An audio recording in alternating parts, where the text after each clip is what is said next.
The gunshot echoed through the valley, stealing the last breath from James Wilson's chest, as Julia Wilson clutched her husband's bloodied hand in the bitter cold of the Montana winter of 1873.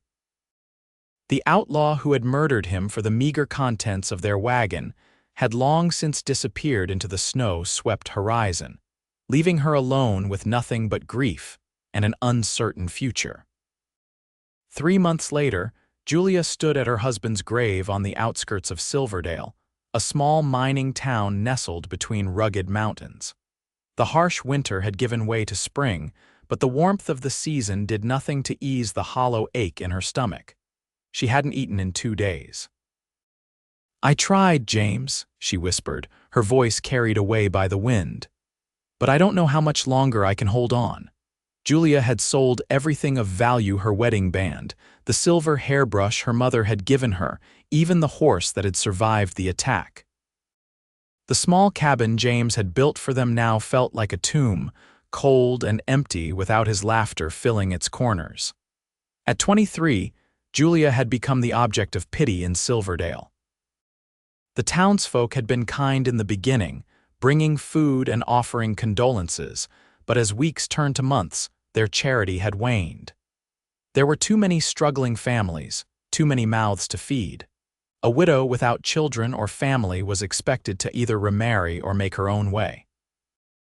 As she walked back into town, her threadbare dress hanging loosely on her thinning frame, Julia kept her eyes downcast.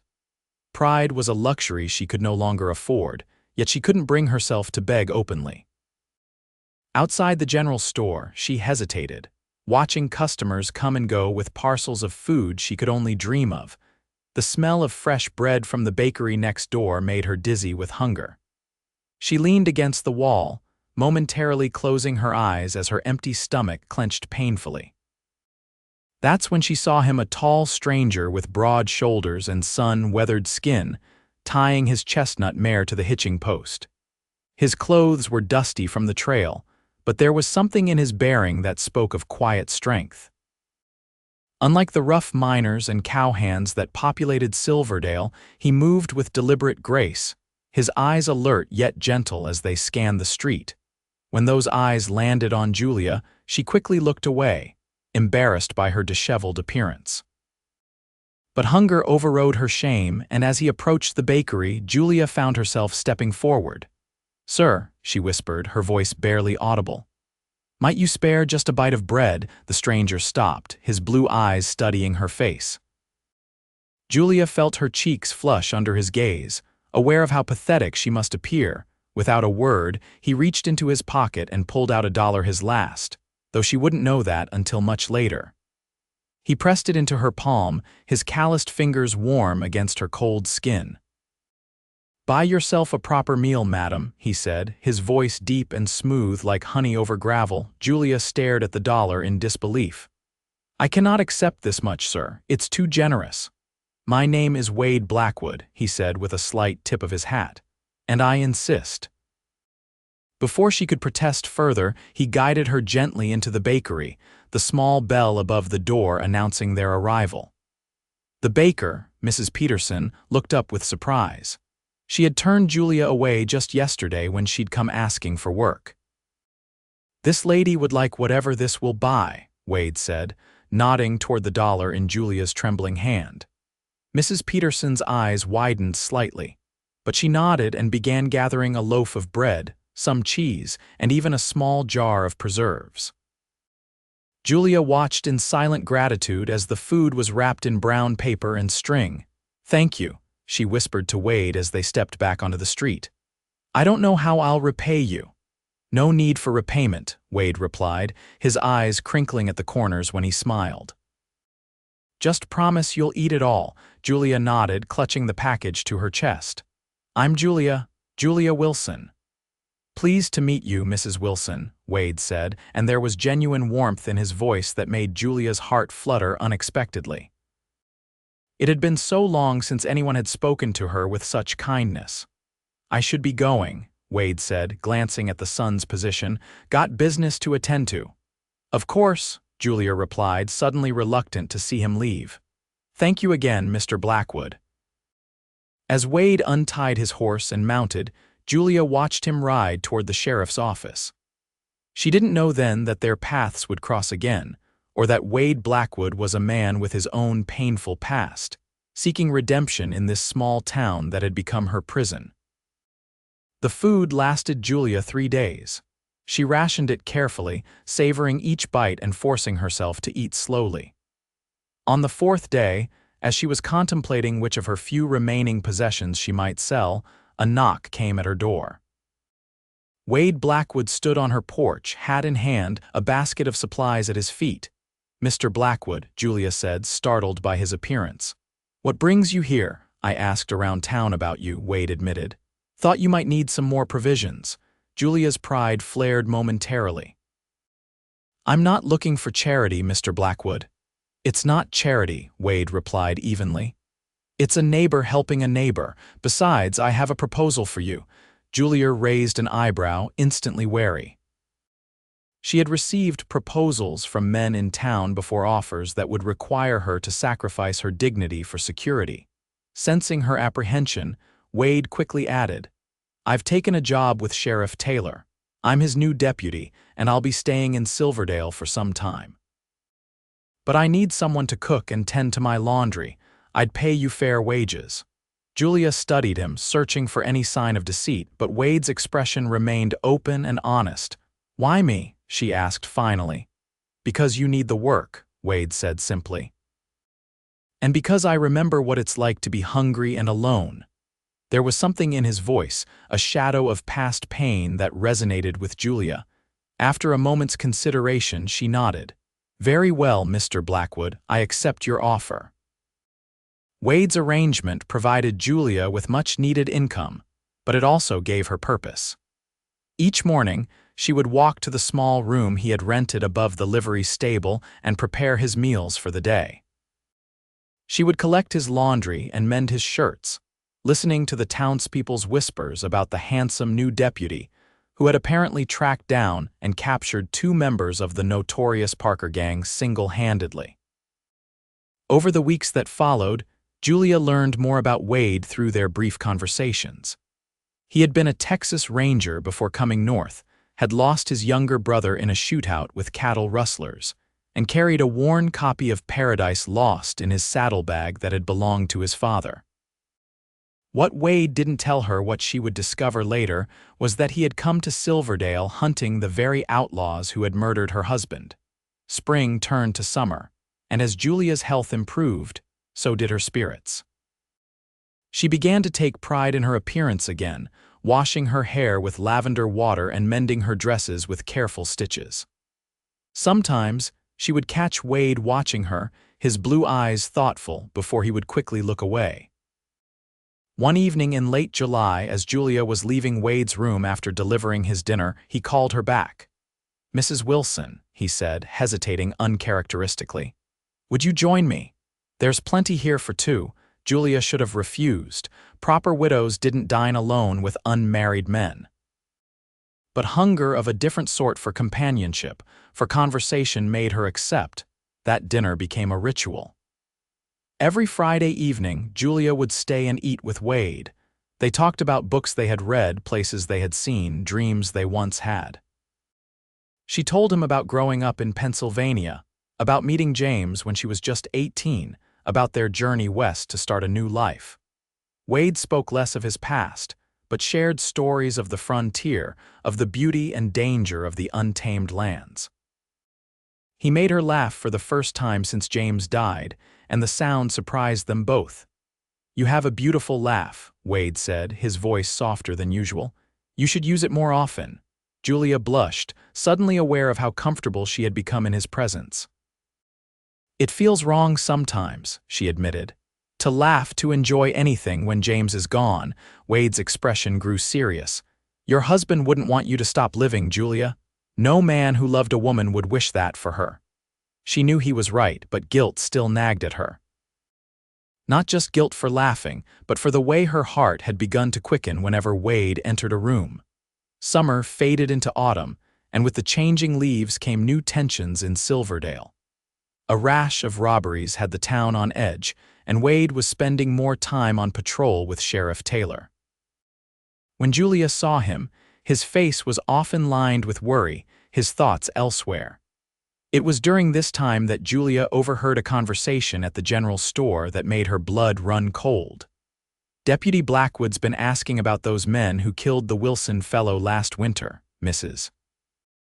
Peterson was saying to the blacksmith's wife. "Seems he's been tracking them for months. Word is they're part of the same gang that killed his partner back in Texas." Julia froze, her hand hovering over a bolt of fabric.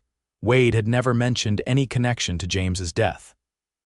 Why would he keep such information from her? That evening she confronted him as he returned from his patrol, his coat dusted with the first snow of the season.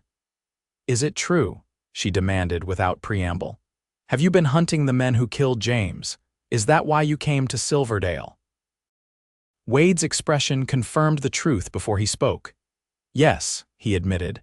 "I've been tracking them for over a year. I didn't know they were responsible for your husband's death until I arrived here and heard the details." "Why didn't you tell me?" Julia asked, hurt evident in her voice. "At first I didn't want to give you false hope," Wade explained, "and then as I got to know you." He paused, searching for words. "I didn't want our friendship to be about vengeance." "Friendship," Julia echoed, the word feeling both true and inadequate. "You paid me out of pity, didn't you? That first dollar, the job, it was all because you felt responsible somehow." "No, Julia," Wade said firmly, taking a step toward her. "I helped you because it was the right thing to do.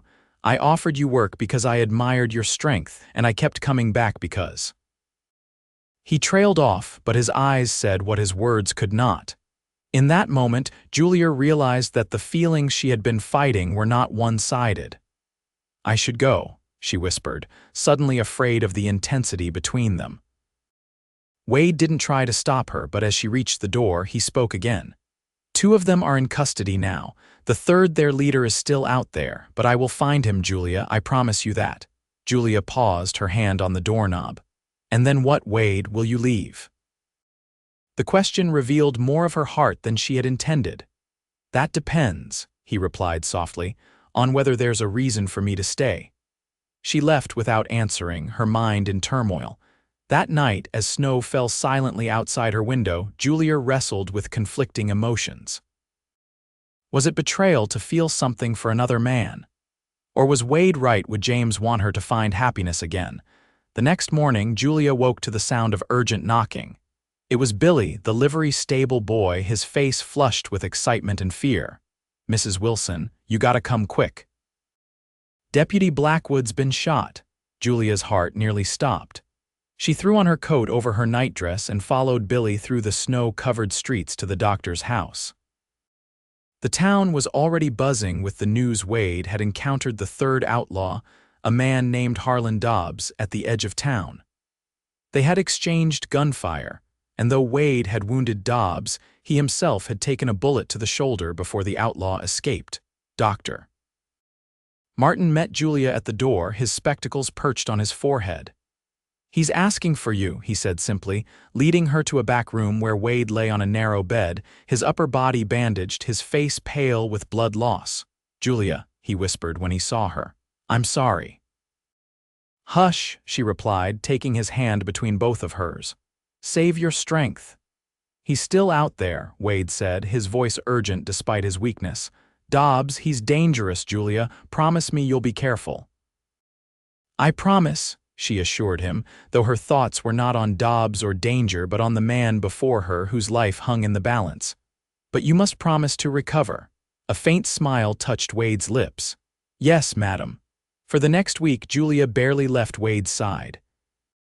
She brought fresh bandages to Dr. Martin, prepared broths to help Wade regain his strength, and read to him from Paradise Lost when he was too weak to hold the book himself.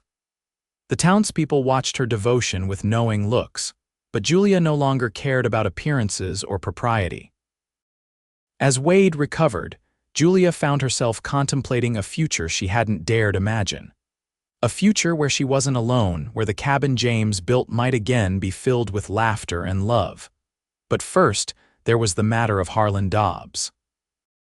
Sheriff Taylor had organized search parties, but the wounded outlaw had disappeared into the wilderness surrounding Silverdale. As October gave way to November, many believed Dobbs had either succumbed to his injuries or fled to warmer territories for the winter. Wade knew better. "He'll be back," he told Julia as she helped him walk along the short path behind Dr. Martin's house. His arm was in a sling, but his strength was returning daily. "Men like Dobbs don't leave scores unsettled." "Perhaps he thinks you're dead," Julia suggested hopefully. "The shooting happened at night and he was wounded himself." Wade shook his head. "He'll know, and he'll come for me and possibly for you once he learns who you are." Julia felt a chill that had nothing to do with the autumn air. "What do you mean?" "Dobbs was the one who shot your husband, Julia," Wade said gently. "I confirmed it from the other gang members. He took particular pleasure in describing it to them afterward." Julia's knees weakened, and Wade steadied her with his good arm. The face of her husband's killer, which had been a vague shadow in her nightmares, suddenly had a name: Harlan Dobbs. "I won't let him hurt you," Wade promised, his voice steel beneath the tenderness. "But when the time comes, I need you to trust me." Julia looked up at him, at the determination in his blue eyes, and nodded. "I trust you, Wade, with my life." What she didn't say, what she wasn't yet ready to admit aloud, was that she trusted him with her heart as well. The opportunity to prove that trust came sooner than either expected. 3 days later, as Julia was walking back to her cabin at dusk, a hand clamped over her mouth and a knife pressed against her ribs. "Not a sound, widow woman," a raspy voice hissed in her ear. "You're going to help me settle a debt with that deputy of yours." Julia was dragged to her own cabin, where Harlan Dobbs, a gaunt man with a jagged scar across his cheek and fever-bright eyes, bound her hands and seated her at her kitchen table. His left side was poorly bandaged, dark blood seeping through the dirty cloth. "Now we wait," he said, positioning himself by the window. "Your man will come looking for you when you don't show up to tend him, and when he does." Dobbs patted the revolver at his hip. "He's not my man," Julia said, trying to keep her voice steady, "and he's still recovering. He won't come." Dobbs laughed, a hollow, rattling sound. "Don't lie to me, widow. The whole town's talking about how devoted you are to him. He'll come." Julia fell silent, mind racing. Wade was indeed planning to visit her that evening, their first dinner together since his injury. But he was still weak, his shooting arm compromised. If she could somehow warn him. Hours passed. The small clock on her mantel ticked past 7, then 8. Dobbs grew increasingly agitated, pacing between the window and door. "Something's wrong," he muttered. "He should be here by now." "I told you," Julia said. "He's still recovering. He probably couldn't make the walk." Just as the words left her mouth, a soft knock came at the door. Dobbs grinned triumphantly, positioning himself behind it, gun drawn. "Call him in," he ordered Julia. Nice and natural-like. "Who is it?" Julia called, her voice miraculously steady. "It's me, Mrs. Wilson," came Wade's voice. "Sorry I'm late." Dobbs jabbed his gun into Julia's back, urging her to continue.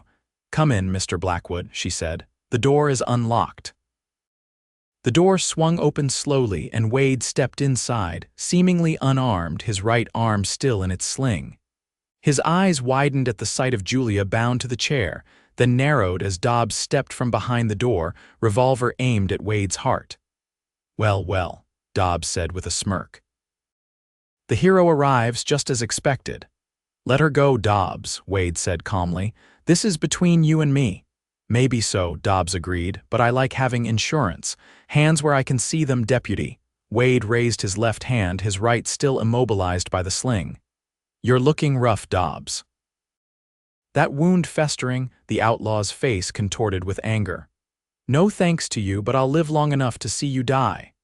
"I don't think so," Wade replied, and there was a sudden shift in his posture.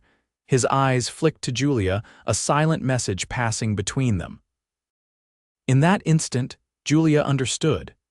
She threw herself sideways, chair and all, as Wade's right hand emerged from the sling holding a derringer. 2 shots rang out simultaneously. Dobbs staggered backward, a look of surprise on his face as blood blossomed on his chest. His shot had gone wide, splintering the doorframe beside Wade's head.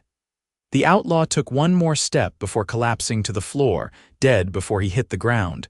Wade rushed to Julia, pulling a knife from his boot to cut her bonds. "Are you hurt?" he asked urgently, his hands gentle as they examined her wrists. "No," she assured him, her voice shaking now that the danger had passed. "But your shoulder, you shouldn't have used that arm." "Some things are worth the pain," Wade said softly, helping her to her feet. Their faces were inches apart, her hands still held in his. "I couldn't lose you, Julia, not when I've just found you." The words hung between them, honest and vulnerable. Julia looked into his eyes and saw the future she had been afraid to hope for. "You haven't lost me," she whispered. "And you won't." Their first kiss was tender, hesitant a promise rather than a passion. When they parted, both were trembling, not from fear but from the threshold they had crossed. Sheriff Taylor and several townsmen arrived moments later, drawn by the gunshots. As they removed Dobbs's body and took statements, Julia and Wade remained close, their hands entwined. That night marked the end of one chapter and the beginning of another. The three men responsible for James Wilson's death had been brought to justice, two to face the law, one to face a higher judgment. Julia felt a weight lift from her shoulders, a permission granted to move forward. Winter settled over Silverdale, blanketing the town in pristine white. Wade recovered fully from his injuries and was offered the position of sheriff when Taylor announced his retirement.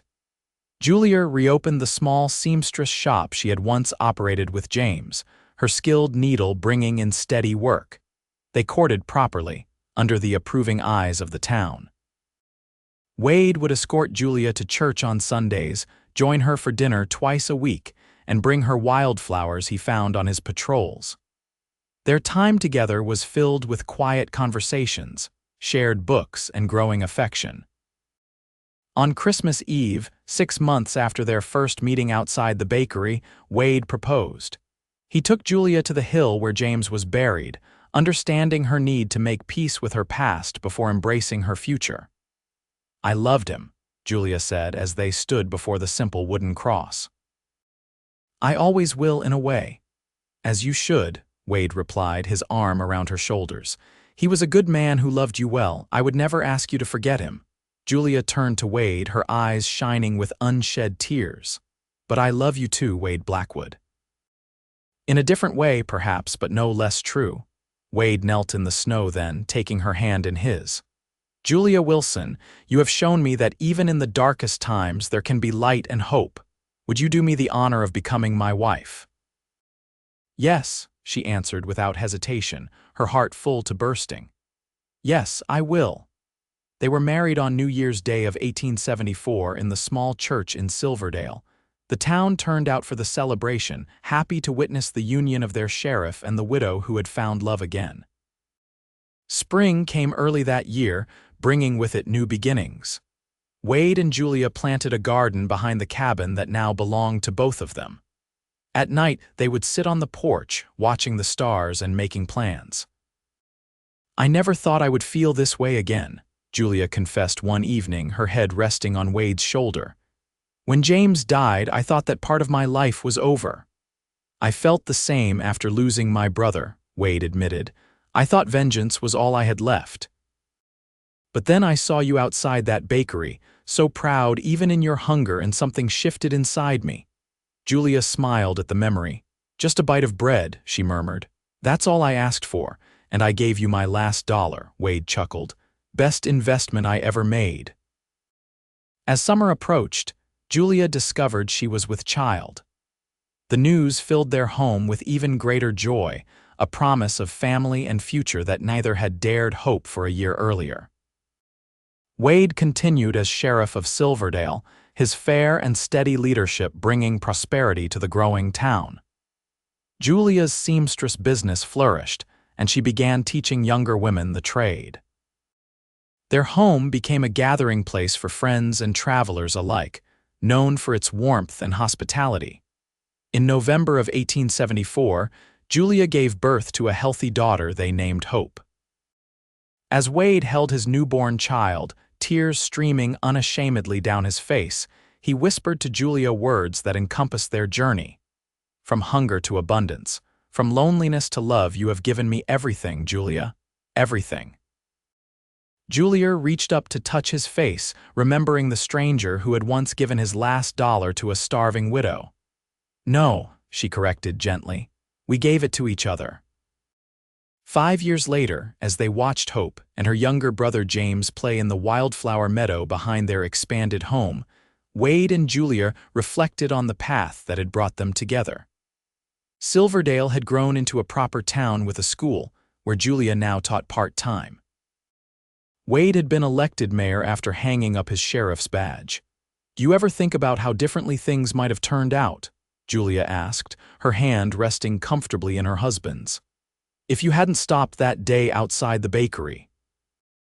Wade considered the question, watching his children's laughter animate the landscape. "I believe some souls are meant to find each other," he said finally. "Perhaps not always in the easiest ways, but in the ways that teach us most about love and courage."